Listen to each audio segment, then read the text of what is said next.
Hi there. I just wanted to quickly jump onto a live. I had a really great question a couple of days ago from a new client, and the question was, as we were going through explaining what we were going to do, which was a biomechanical assessment, was that we were going to do part of that is doing a postural sort of stuff. Won't be long, Marty. Yeah, sorry, I'm not going to take too long. Look, it was a really interesting question because this client had actually seen some other personal trainers before, and I was really surprised that they actually haven't done any sort of postural assessment. So the question about why is it important, I think, look, I'll answer that, but I was probably a little bit surprised that it hadn't been asked, because like any other profession, if you're building a house, you assess the land that you're going to build on. Same thing in regards to a financial planner. You actually have a look at someone's asset position first to then determine what the right course of action is. Same way from a personal training point of view, we need to have a look at the muscles that are tight.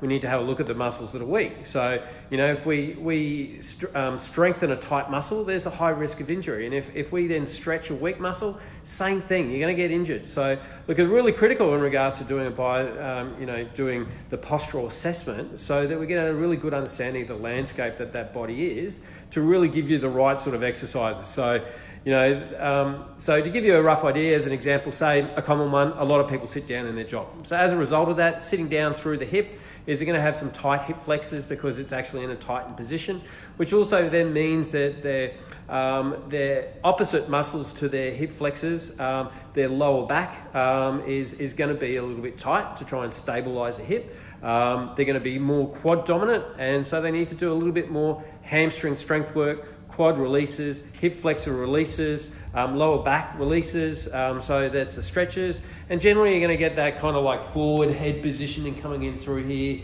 You're going to have the shoulders coming in and collapsing in.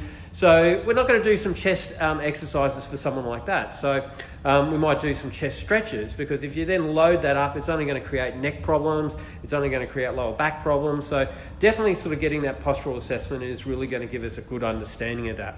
So I suppose to answer the question that my client had, or the postural stuff, is that, as a base level, it actually increases reduces your injuries, it increases your energy, less stress on the body overall. So you've got improved breathing, circulation, and increased lymphatic drainage, increases your muscle fiber recruitment. So it's not groundbreaking, but it's something that should actually be happening all the time. G'day Shane, how are you, buddy? Hope you're well.